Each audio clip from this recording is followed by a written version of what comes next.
البر التواب المنتقم العفو الرؤوف ملك الملك ذو الجلال والإكرام المقسط الجامع الغني المغني المعطي المانع الضار النافع النور الهادي البديع الباقي الوارث الرشيد الصبور الذي لم يلد ولم يولد ولم يكن له كفوا أحد ليس كمثله شيء وهو السميع البصير بسم الله الرحمن الرحيم اللهم أنت السلام ومنك السلام وإليك يعود السلام فحينا ربنا بالسلام وأدخلنا الجنة دار السلام تباركت ربنا وتعاليت يا ذا الجلال والإكرام برحمتك يا أرحم الراحمين والحمد لله رب العالمين أعوذ بالله من الشيطان الرجيم بسم الله الرحمن الرحيم الحمد لله والشكر لله والصلاة والسلام على رسول الله سيدنا ومولانا محمد بن عبد الله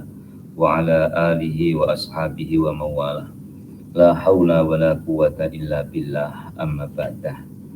Jamaah pengajian kitab Riyadhus Shalihin yang dimuliakan oleh Allah yang berbahagia, kesempatan pagi ini kita sambung pasal yang baru, rajin menjaga kesempurnaan amal dan perbuatan, yang kitabnya sama dengan saya di muka surat 157. Diawali dengan ayat Al-Quran, A'udzu billahi minasyaitonir rajim. Qala Allah Ta'ala, Alam ya'ni lilladzina amanu an takhsha'a qulubuhum li dzikrillahi wa ma nazala minal haqqi wa la yakunu kalladzina utul kitaba min qablu faqala 'alaihimul amadu faqasat qulubuhum. Yang artinya, tidakkah telah tiba masanya bagi orang mukmin untuk taat hatinya pada peringatan Allah dan yang diturunkan dari kebenaran, dan tidak menjadi seperti orang-orang ahli kitab yang sebelum mereka, ketika telah lama ditinggalkan oleh nabi mereka, maka keras atau beku kembali hati mereka. Surah Al-Hadid ayat 16. Baginda Rasul sebagai rahmatan lil alamin. Baginda Rasul Nabi kita Muhammad sallallahu alaihi wasallam diutus oleh Allah untuk sekalian alam, bukan kepada satu negeri atau negara, bukan satu suku atau bangsa, tetapi adalah kepada seluruh manusia. Yang dihadapi oleh baginda berbagai-bagai macam manusia, khususnya ketika baginda berada di Madinah Al-Munawwarah, harus menghadapi orang Arab yang terdiri dari beberapa suku, termasuk suku Quraisy, juga menghadapi Bani Israel, termasuk Yahudi dan Nasrani. Jarak antara Nabi Isa dengan Nabi Muhammad sallallahu alaihi wasallam 500 tahun lebih. Allah telah mewahyukan kepada Nabi Isa sebuah kitab namanya Injil. Kitab Injil ini menjadi pegangan bagi pengikut-pengikutnya Nabi Isa.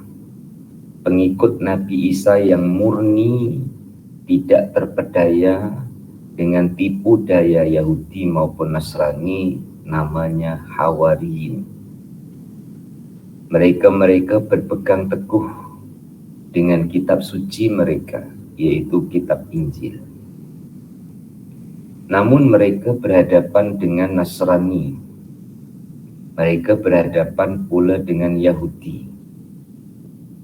Dan ketika mereka berhadapan dengan dua puak ini, Dua puak ini punya kepentingan masing-masing sehingga berani untuk mengubah keaslian dari kitab Injil. Selain jarak yang lama sebelum diutusnya baginda Rasul Muhammad SAW, kemungkinan penyelewengan terjadi dalam kurun itu, dalam tempoh waktu itu 500 tahun lebih. Ketika baginda Rasul diutus oleh Allah menjadi nabi akhir zaman untuk mengembalikan yang salah karena sudah pun datang kebenaran sebelumnya, atau juga baginda harus menyampaikan kebenaran bagi orang yang tidak tahu dan bagi orang yang belum tahu, bagi orang yang belum mendapat hidayah dari Allah Subhanahu wa Ta'ala, Allah menurunkan ayat Al-Quran. Salah satunya adalah surah Al-Hadid ayat 16 ini, bahwa baginda Rasul dengan kedudukannya, dengan pangkatnya, dengan derajatnya, dengan kemuliaannya, mengingatkan kepada orang-orang yang beriman, mengaku beriman dengan lisannya, harus dibuktikan pula dengan amal dan perbuatannya. Sekali lagi, mengaku beriman di hatinya dan diucapkan di lisannya juga harus dibuktikan pula dengan amal dan perbuatannya. Bagaimana membuktikan dengan amal perbuatan? Allah ingatkan, alam yakni lilladzina amanu an takhsha'a qulubuhum li dzikrillah. Tidakkah telah tiba masanya bagi orang-orang yang beriman itu untuk taat hatinya pada peringatan Allah. An takhsha'a qulubuhum li dzikrillah. Juga wa ma nazala minal haqq, dan taat pada yang diturunkan dari kebenaran, yaitu Al-Quran.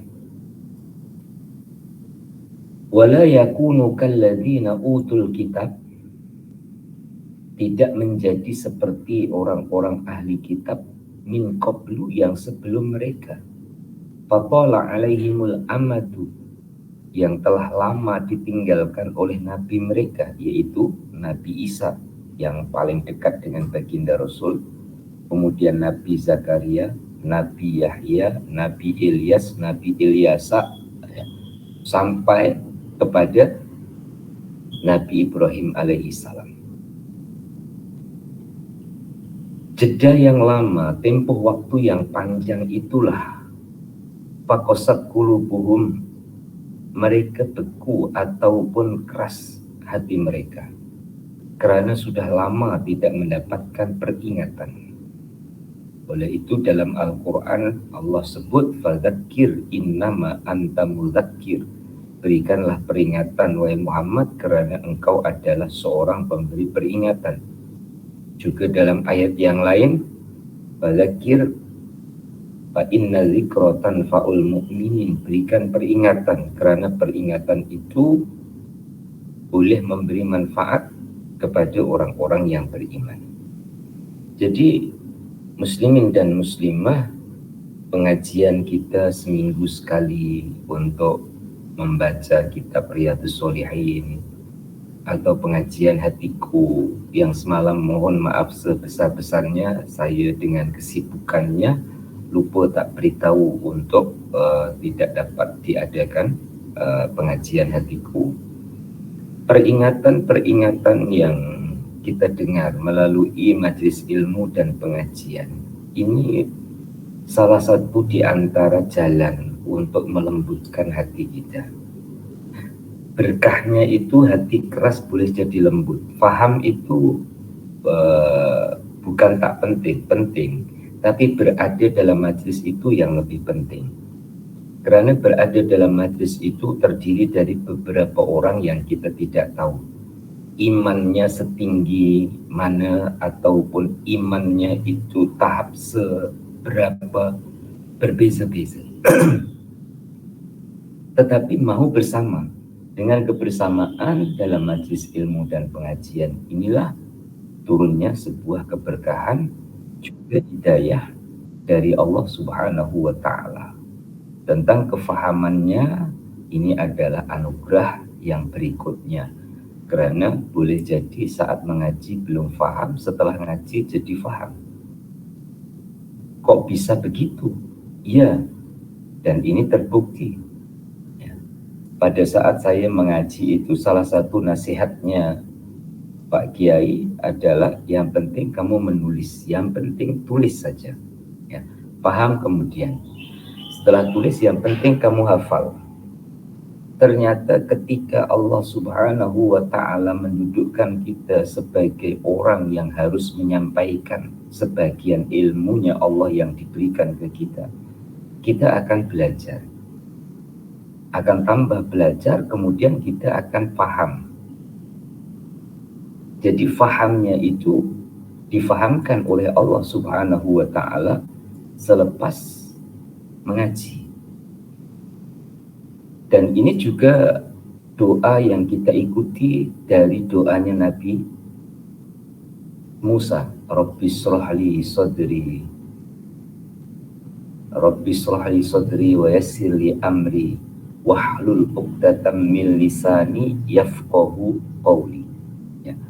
Yafqahu qawli ini kefahaman yang diletakkan dalam doa itu di belakang. Pertama, Rabbi shrahli sadri. Ya Allah, lapangkan dadaku. Karena lapang dada ini adalah merupakan ciri ataupun tanda keikhlasan seseorang. Baik itu dalam pekerjaannya, dalam usahanya, dalam ikhtiarnya, bahkan dalam mengaji dan belajarnya. Rabbi shrahli sadri wa yassir li amri. Ya Allah, mudahkan urusanku. Wahlul 'uqdatam min lisani. Ya Allah, Engkau lepaskan ikatan pada lisanku.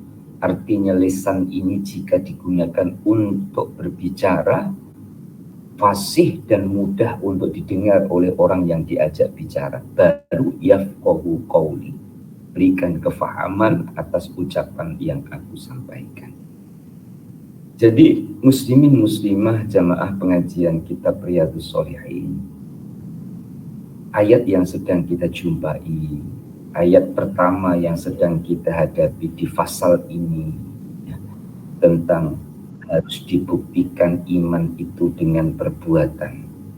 Karena itu adalah tanda kelembutan hati memancar ke seluruh anggota badan. Tidak seperti ahli kitab yang diturunkan oleh Allah kitab Injil dan diturunkan kepada mereka seorang nabi, yaitu Nabi Isa.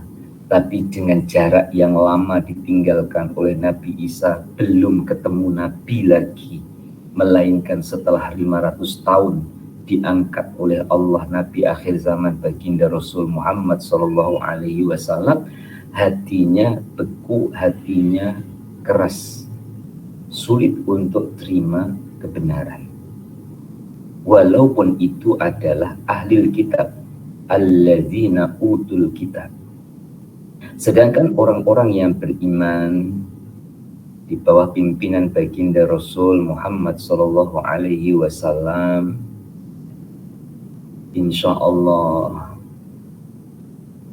kerasnya hati sering menyebut nama Allah, kerasnya hati sering bersolawat kepada baginda Rasul, kerasnya hati sering mendapat tazkirah di majlis ilmu dan pengajian, akan mudah untuk terima nasihat, akan mudah untuk terima kebenaran, akhirnya menggerakkan seluruh anggota badan untuk beramal, menggerakkan seluruh anggota badan untuk berkhidmat.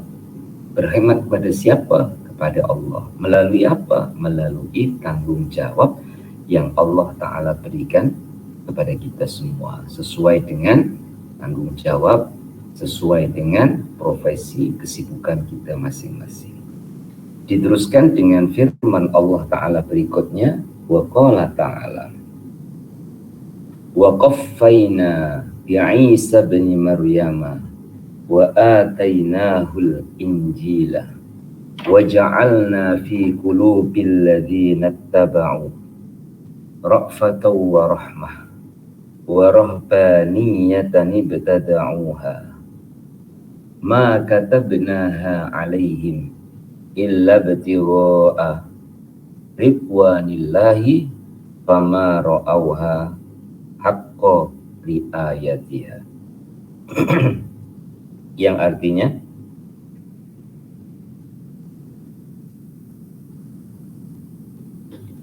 dan kami berikutkan, artinya kami ikutkan di belakangnya dengan Isa putra Maryam, dan kami turunkan padanya Injil, dan kami jadikan dalam hati pengikutnya Isa itu rasa belas kasih dan rahmat serta keengganan kepada dunia, sehingga mereka membuat-buat tambahan dalam syariat yang tidak kami, yakni Allah, wajibkan, hanya semata-mata mengharap keridhaan Allah, tetapi mereka tidak menjaga sebaik-baiknya. Surah Al-Hadid ayat 27. Muslimin dan muslimah, bahayanya iman. Artinya bahayanya iman itu cobaannya orang-orang yang beriman. Bukan iman itu bahaya, tidak, tapi cobaan bagi orang-orang yang beriman. Pengikutnya Nabi Isa itu diuji oleh Allah Subhanahu wa Ta'ala bahwa Nabi Isa itu tidak nikah, ya. Dan Nabi Isa itu tidak punya ayah, dan Nabi Isa itu diangkat oleh Allah Ta'ala ke langit. Pengikutnya Nabi Isa beriman kepada Allah, tapi dengan keadaan yang Allah uji mereka seperti itu, mereka menduga dan mereka-reka dan mengada-ada dengan mengatakan bahwa Isa anak Tuhan. Maka ada Trinitas Tritunggal, satu Tuhan Ayah, Tuhan Ibu, Tuhan Anak. Kita, ya, terus saya bawa kepada diri kita. Kita ini telah diselamatkan oleh Allah Ta'ala sebagai pengikut Nabi Muhammad SAW dengan cara salah satunya adalah disuruh untuk baca selawat kepada baginda Rasul Muhammad SAW. Dengan kita baca selawat itu, otomatis kita tidak akan mengatakan Nabi Muhammad anak Tuhan. Dan otomatis kita tidak akan menuhankan Nabi Muhammad. Seperti mana kesesatan yang terjadi pada orang-orang Nasrani. Oleh itu, baca sholawatnya kita kepada baginda, selain mendapatkan rahmat dari Allah, adalah juga menyelamatkan iman kita. Supaya kita tidak menuhankan baginda Rasul. Supaya kita tetap menuhankan Allah yang tidak ada Tuhan melainkan hanya Dia. Bagaimana umat Nabi Muhammad yang selalu membaca sholawat, ia akan menuhankan Nabi Muhammad, sedangkan dalam sholawat itu tagnya salah satunya Allahumma sholli ala Sayyidina Muhammad. Ya Allah, berikanlah keselamatan dan kerahmatan kepada Nabi Muhammad. Otomatis Nabi Muhammad bukan Tuhan. Jika Nabi Muhammad Tuhan, tentu tidak dimintakan keselamatan dan kerahmatan. Nah, disitulah yang dijelaskan oleh ulama bahwa Allah menyelamatkan umat Nabi Muhammad dari kesesatan tentang tauhid melalui bacaan salam dan sholawat kepada baginda Rasul. Nah, umatnya Nabi Isa tersesat karena mereka-reka, ya, warahbaniyatan ibtada'uha ma katabnaha alaihim. Mereka membuat tambahan yang tidak ada dalam syariat. Karena dalam menghadapi ujian, Nabi Isa tidak berayah, Nabi Isa tidak nikah, Nabi Isa diangkat oleh Allah Ta'ala ke langit. Cobaan dan ujian itu menyebabkan mereka mereka dan mengandai-andai. Kemudian lebih kuat andaiannya daripada kitab yang di tangan mereka. Sekali lagi, lebih kuat andaiannya dibandingkan dengan kitab yang menjadi pegangan mereka. Kok bisa begitu? Kajiannya, karena itulah tipu daya Yahudi. Selain mereka sendiri mereka mengandai-andai, Yahudi pula mengapi-apikan. Ibaratnya kata orang Jawa, tumbuh ketemu tutup. Artinya menguatkan lagi andaian-andaian mereka. Maka Nasrani dengan Yahudi itu bermusuhan. Karena Yahudi tahu kesesatan orang Nasrani. Yahudi yang membunuh orang yang menyerupai Isa. Nasrani meyakini bahwa itu Isa. Yahudi sudah tahu kalau itu adalah bukan Isa. Dan inilah cerita dunia.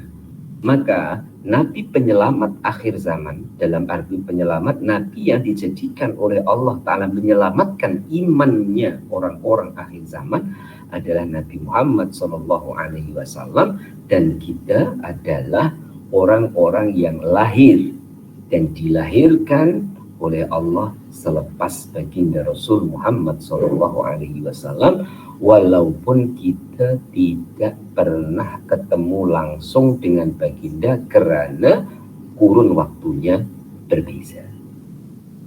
Kita teruskan di ayat Al-Quran berikutnya, yang ketiga, surah An-Nahl ayat 92. Wa qala ta'ala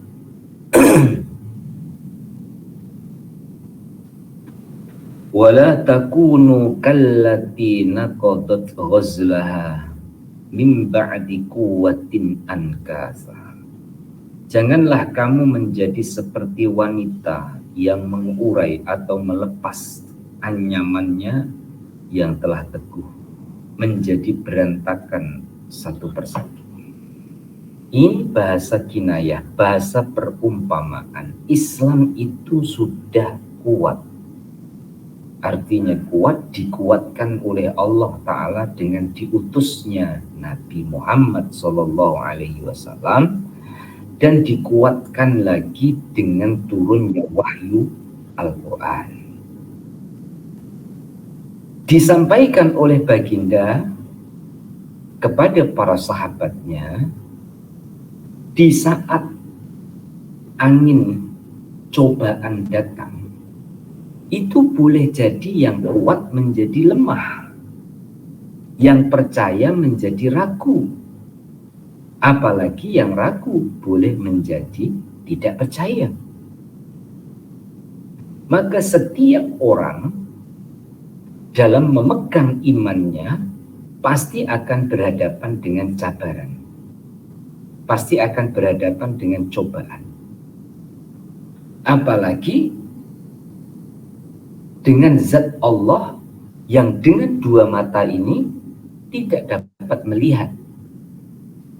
Melihat wujud Allah dengan dua mata di kepala mustahil, tidak mungkin. Karena Allah laisa kamitslihi syai'un. Sedangkan agama tauhid yang disampaikan oleh baginda Rasul adalah mengajak manusia menyembah Allah, meninggalkan penyembahan terhadap patung dan berhala. Patung dapat dilihat, berhala dapat dilihat oleh mata, sedangkan yang disampaikan oleh baginda tidak dapat dilihat. Tapi dikuatkan oleh ayat-ayat Al-Quran tentang tanda-tanda kekuasaan Allah. yang tercipta dan wujud di sekitar kita. Karena manusia itu ada yang suka dan tidak suka, ada kawan, ada lawan, maka lawan ini akan terus berusaha untuk melemahkan, meragu-ragukan, bahkan sampai tidak percaya kepada kebenaran.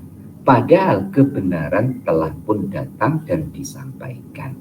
Oleh itu dinasihatkan, wala takunu kallati naqadat ghazlaha min ba'di quwwatin ankasa. Jangan seperti seorang wanita ya, yang menghuraikan anyaman ataupun jahitan bajunya bercerai-berai jadi ankasa, satu persatu, artinya jadi lemah lagi. Diteruskan, wa qala ta'ala wa'bud rabbaka hatta ya'tiyakal yakin.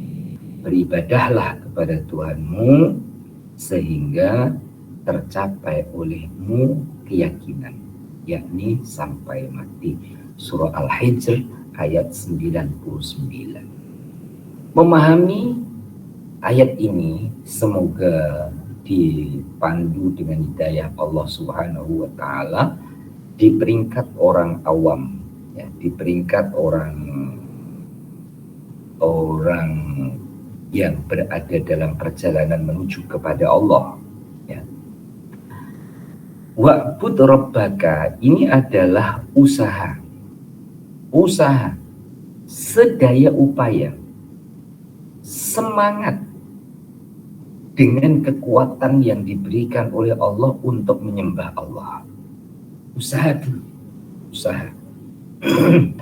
ikhtiar dengan berbagai cara dan usaha untuk menjadikan hidup ini khidmat atau menyembah kepada Allah. Apakah yang dinamakan menyembah itu hanya dalam bentuk sholat yang ada rukuk sujudnya? Itu adalah sebagian, itu adalah khususi ibadah secara khusus yang hubungannya langsung dengan Allah. Akan tetapi Allah Maha berkehendak menciptakan bumi ini, bumi yang kita ada ini. Bumi ini salah satu dari planet yang Allah Ta'ala cipta di alam semesta. Coba ikut serta dalam membayangkan semampunya. Bumi ini adalah salah satu planet yang Allah cipta di alam semesta. Salah satunya saja. Berarti masih ada banyak lagi planet-planet yang lain. Yang planet-planet yang lain itu tunduk kepada Allah, bergerak mengikut garis rotasinya. Sebagaimana bumi juga bergerak mengikut garis rotasinya, maka terjadi hitungan 1 tahun. Terjadi pula ya, adanya siang dan malam. Terjadinya pula ada musim hujan, musim panas. Terjadinya pula ada musim bunga, musim gugur. Karena bumi ini tidak berhenti. Bumi ini bergerak. Planet yang lain juga bergerak. Kemudian Allah Maha berkehendak bumi ini sebagai tempat tinggalnya anak cucunya Nabi Adam. Yang lebih dulu Nabi Adam dan Siti Hawa berada di surga. Tapi Nabi Adam dipindahkan oleh Allah beranak pinak di bumi ini. Jadi yang kita tempati ini. Mengikut ahli sains, dengan alat yang dicipta oleh akal manusia untuk membuat perkiraan ukuran bumi, ini mendekati tepat walaupun tidak tepat. Bumi ini size-nya lebih kecil daripada planet yang lebih besar lagi, karena ada planet yang lebih besar daripada bumi. Namun bumi ini didesain oleh Allah, ya, disiapkan oleh Allah untuk kehidupan manusia, dari manusia pertama sampai manusia yang terakhir. Dan desain atau persiapan yang Allah Ta'ala buat di bumi ini selari sesuai dengan keperluan manusia sebagai penghuninya, sesuai dengan keperluan manusia sebagai khalifahnya. Apa itu khalifah? Ya, pengganti, pengurus. Allah serahkan ini bumi kepada manusia. Sebagaimana sekarang ini pohon-pohon yang dekat dengan dinding, pohon-pohon perhatikan. Dinding pohon-pohon berdiri ini ada pasir, ada simen, ada batu bata, ya, ada catnya. Bahan-bahan baku untuk berdiri sebuah dinding, bahan baku untuk berdiri sebuah rumah, itu bukan berlonggok di depan rumah kita asalnya, adalah dari mana-mana, diangkat melalui lori, ya. Kemudian dengan akal manusia digunakan bagaimana untuk kemudahannya, ya. Oleh itu, kita sebagai khalifah, ibadah kita kepada Allah bukan hanya khususiyah, karena kita harus bertemu dengan sesama manusia. Ada bahan bakunya, tidak ada tukangnya, tidak berdiri rumah. Ya. Maka keterkaitan kita kepada sesama adalah merupakan ibadah kita kepada Sang Pencipta. Semoga jamaah kita Riyadhus Shalihin dalam bermuamalah dengan siapapun juga adalah ada niat khidmat kepada Allah, ada niat ibadah kepada Allah, ada niat menyembah Allah. Itulah terringkas dalam wa'budu rabbaka, sembahlah Tuhan kamu. Tidak seharusnya sepanjang masa siang malamnya sujud tidak bangun dari tempat sujudnya, bukan dengan cara itu. Karena kita manusia, dengan kemanusiaannya kita berhubungan dengan sesama, maka hubungan dengan sesama adalah ibadah kita kepada Allah Sang Pencipta alam semesta. Nah, bila itu kita latih, kemudian jadi terlatih, kita biasakan, kemudian jadi terbiasa, maka perkara-perkara yang hubungannya dengan sesama manusia otomatis akan jadi ibadah kepada Allah. Sampai kapan? Hatta ya'tiyakal yakin, sehingga datangnya keyakinan. Sebagian mufassir mentafsirkan ya'tiyakal yakin itu kematian. Tapi sebagian ahli tafsir lagi mentafsirkan hatta ya'tiyakal yakin itu mati sebelum mati. Apa mati sebelum mati? Mematikan kehendaknya, mengikuti kehendak Allah Subhanahu wa ta'ala. Hampir semua yang mengaji ini punya kendaraan bermotor, sama ada motosikal ataupun kereta. Puan-puan ada kunci kereta. Puan-puan hidupkan ya keretanya, engine-nya akan hidup. Awal dihidupkan engine-nya untuk bergerak awal. Gear 1, ya. Kemudian naik gear 2, kemudian tenang sampai ke gear 5. Tonton dan puan-puan, bila sudah sampai ke gear 5, seakan-akan sudah otomatis. Maka manusia pun mencipta, membuat bagaimana supaya mudah, tak payah tukar gear 1, gear 2, gear 3. Akhirnya ada kereta auto. Ada kereta otomatis. Insya Allah, semoga imannya jamaah Riyadhus Shalihin ini seperti kereta auto. Otomatis. Kita ketemu dengan siapa saja, auto. Itu ibadah kita kepada Allah Subhanahu wa ta'ala. Sehingga kalau sudah jalan, antara jalan dengan tidak jalan itu hampir sama. Maksud saya adalah bagi penumpangnya, bagi yang duduk, itu ya, kereta jalan dia tidur, kereta berhenti dia tidur. Apa bezanya jalan dengan tidak jalan? Maksud saya yang kedua ialah mematikan kepentingan pribadinya mengikuti kehendak Allah Subhanahu wa Ta'ala, apabila saya buatkan perumpamaan penumpang dengan pemandu, ya, ketika awal start kereta jalan,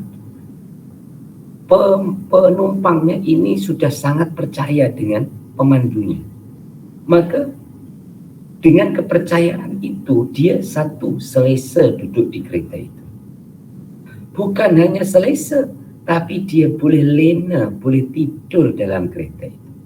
Coba kalau tuan-tuan puan-puan tak yakin dengan pemandunya, bolehkah puan-puan rasa selesa duduk dalam kereta yang dipandu itu?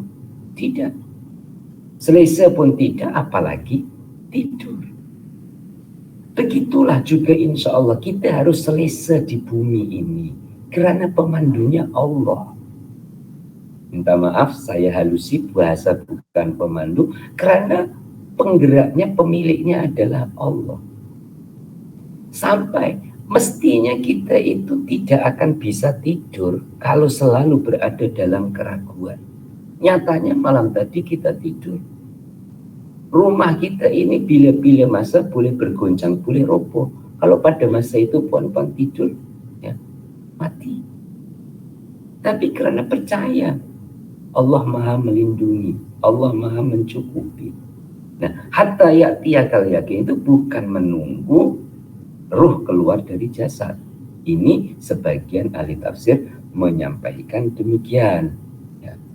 Jadi keselesaannya jamaah Riyadhus Shalihin semoga bukan berhenti kerana punya rumah. Keselesaannya semoga tidak berhenti kerana punya duit. Keselesaannya bukan berhenti kerana punya keluarga, tetapi keselesaannya adalah kerana selesa dengan Allah, selesa bertuhankan Allah, nyaman bertuhankan Allah.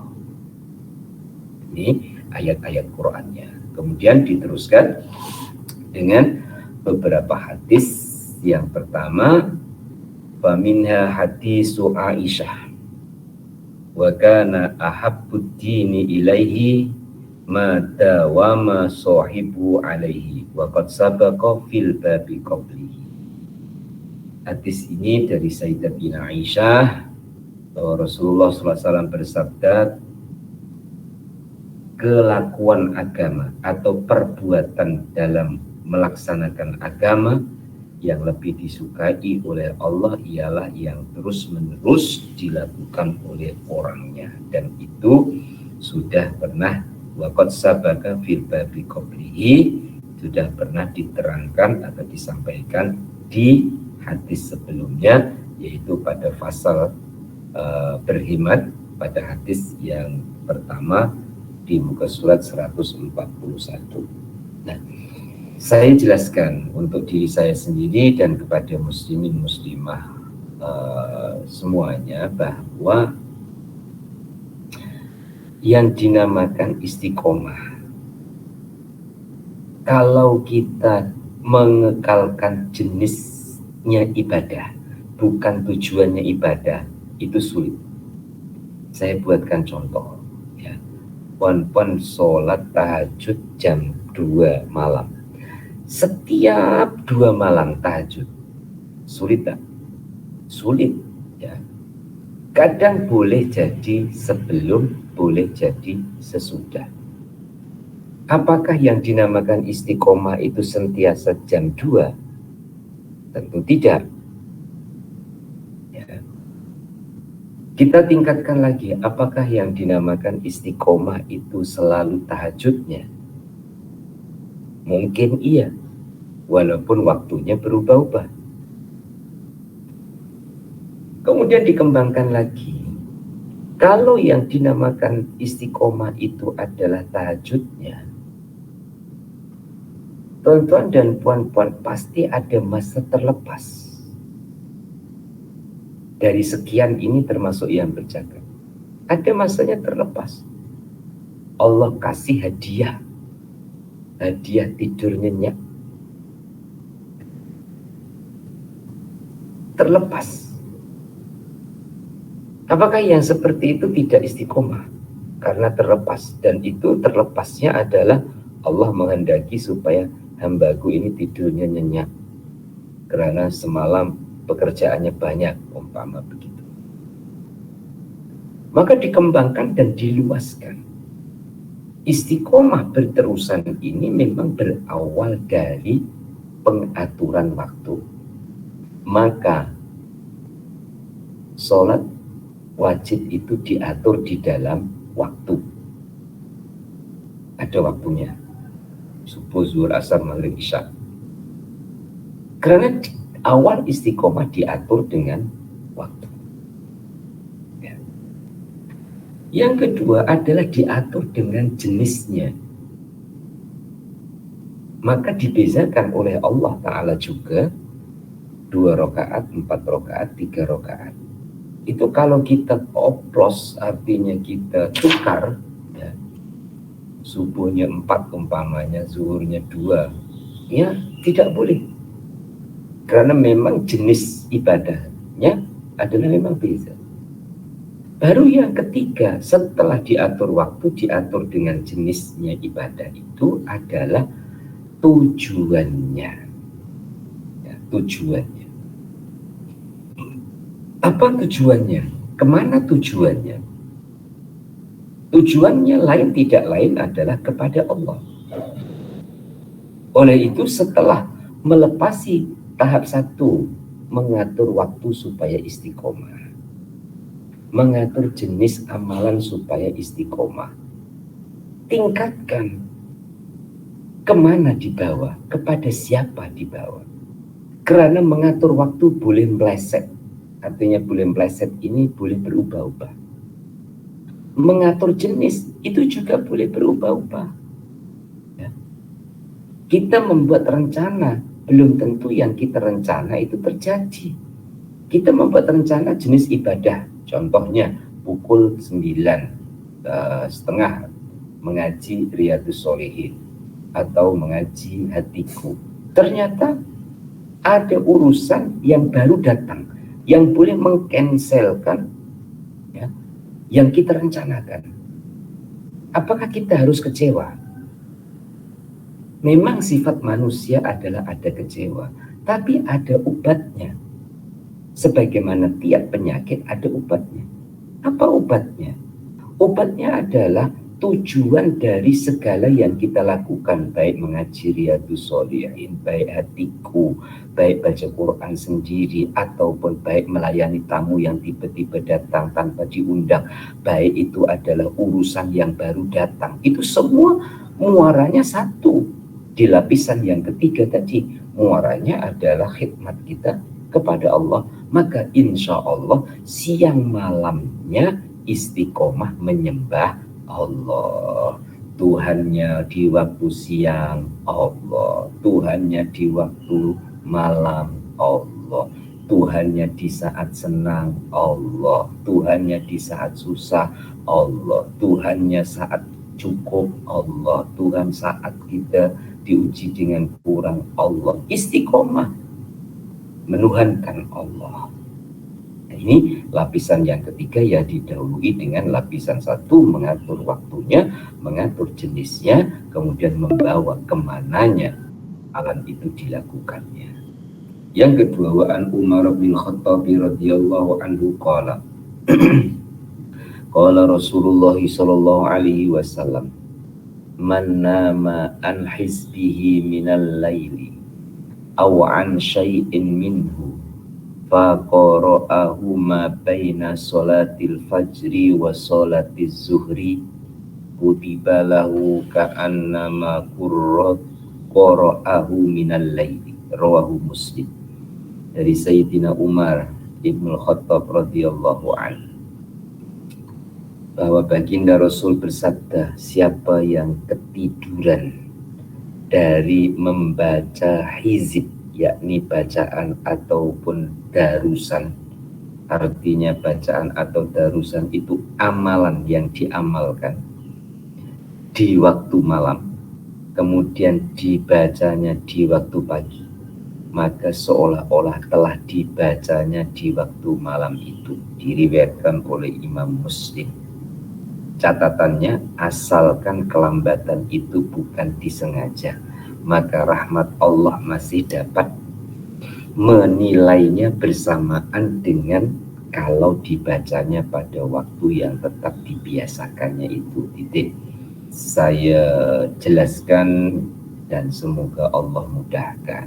Ya.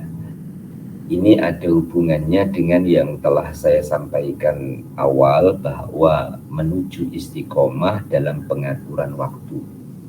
Tapi ternyata ada masa-masa tertentu terlepas dari waktu itu. Contoh amalan yang dilakukan di waktu malam, ya, baik itu zikir atau dalam bentuk sholat, ternyata terlepas, ya, atas sebab-sebab tertentu itu terlepas. Siapa yang boleh bangun tidur sendiri? Mungkin puan-puan menjawab saya, karena bandingannya adalah anak. Anak itu tak boleh bangun tidur sendiri, melainkan dengan cara kita bangunkan. Versi pertama. Versi kedua, biarkan saja anak kita tidur, pasti akan bangun. Karena yang bangunkan bukan kita, yang bangunkan adalah Allah. Jangankan anak kita sendiri, sudahlah puan-puan tidurlah, tidur, pasti nanti bangun. Kalau nggak bangun, ya itu mati namanya. Pasti bangun. Nah, saya mengatakan begitu supaya kita merasakan yang membangunkan adalah Allah.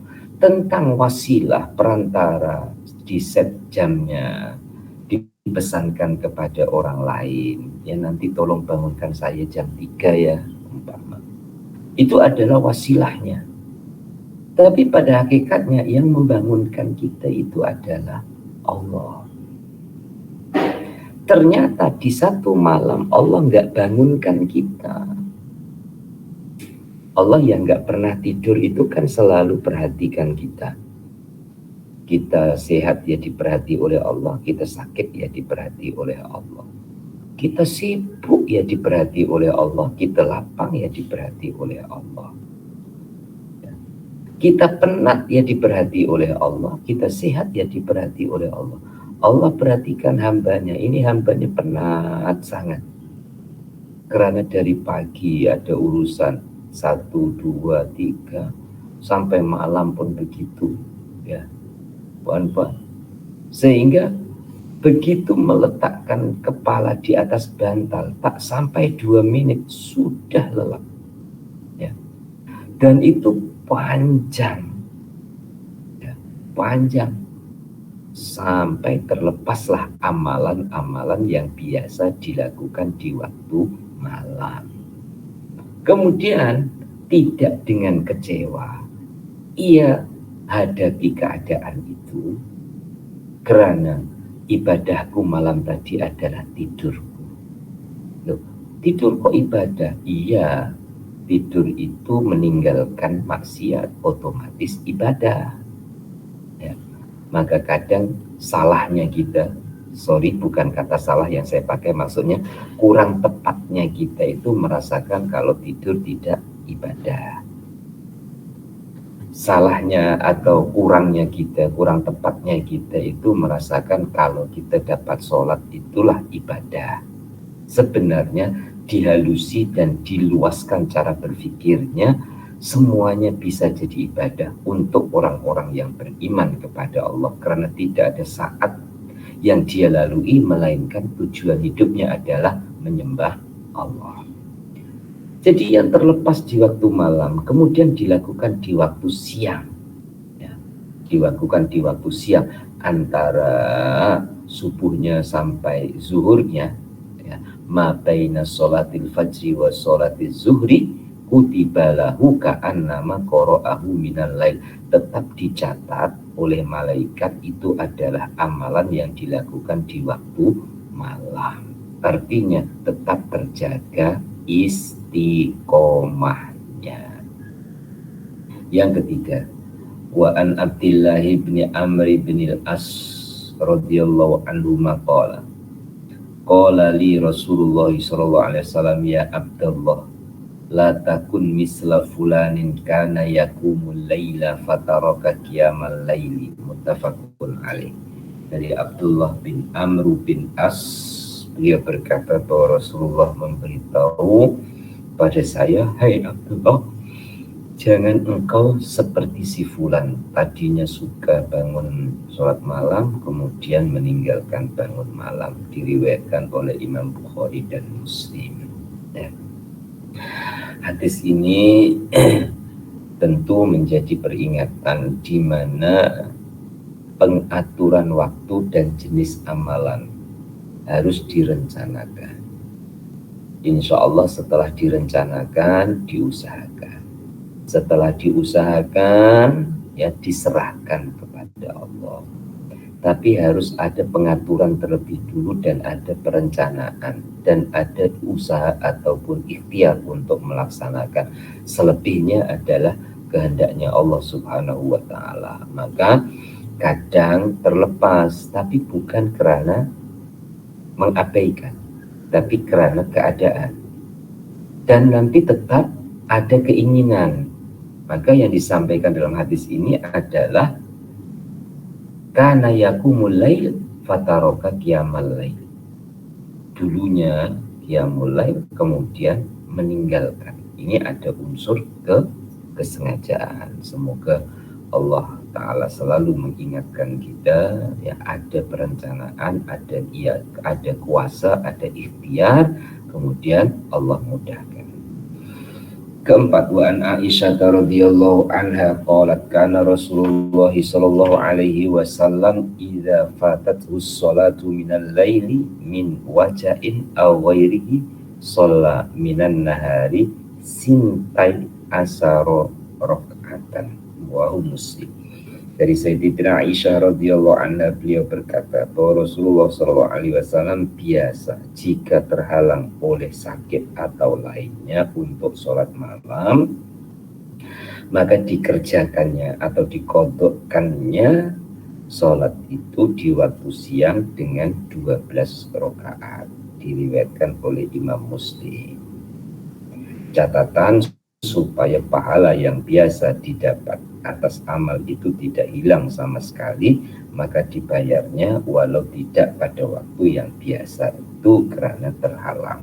Itu yang tercatat atau yang tertulis. Sekarang ya, ilmu sesuai atau disesuaikan dengan keadaan,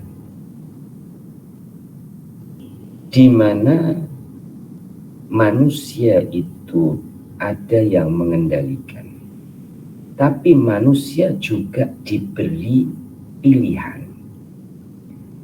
Seperti mana pon-pon mau keluar rumah, pilih di dalam rumah atau di luar rumah. Kalau pon-pon pilih di luar rumah, Allah izinkan, insya Allah di luar rumah. Ya. Begitu juga dalam pilihan ibadah. Merencanakan untuk bangun malam, Allah izinkan bangun. Allah tidak izinkan tidak bangun. Nah, ini bahasa yang tertinggi. Kemudian diturunkan sedikit bahasanya. Jika sakit, mungkin tidak dapat buat. Jika sibuk, mungkin tak dapat buat. Nah, sakit, sibuk, lalai, lupa, itu sifat manusia. Tapi di sebalik itu, itulah kehendak Allah Subhanahu wa Ta'ala. Maka saat terlepasnya waktu malam ketemu dengan siang, Sayyidatina Aisyah itu menghabarkan figur seorang nabi, figur seorang pemimpin, teladan bagi umatnya. Baginda pernah terlepas di waktu malamnya, baginda lakukan di waktu siangnya. Supaya apa? Ya, mengikut catatan yang ada supaya pahala tetap berterusan dan didapatkan. Tapi yang tersiratnya adalah supaya waktu yang sedang dihadapi, kalau sedang menghadapi siang, adalah tetap menyembah Allah melalui yang mampu dia lakukan. Ya, tetap menyembah Allah baik siang dan malam, itulah sesuai dengan yang sedang dibicarakan tentang istiqomah. Sesuai pula dengan tajuknya, rajin menjaga kesempurnaan dalam beramal dan beribadah. Cukup ini untuk pagi ini. Fasal ini telah selesai, insya Allah. Minggu depan kita akan teruskan pasal yang baru, perintah untuk rajin menjaga amalan-amalan sunnah dan juga tata tertibnya. Kita akhiri bersama dengan baca doa. Bismillahirrahmanirrahim. Allahumma salli wa sallim ala Sayyidina Muhammad wa ala ali Sayyidina Muhammad. Alhamdulillahirabbil alamin. Allahumma rzuqna ilman nafi'an wa amalan sholihan maqbula wa rizqan halalan thayyiban wasi'an mubarakah.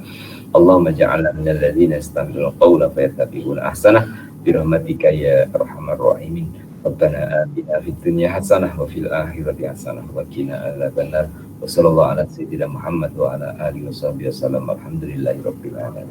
Taqabbalallahu minkum minna wa minkum taqabbal ya karim. Iyyakum ajmain. Assalamualaikum warahmatullahi wabarakatuh.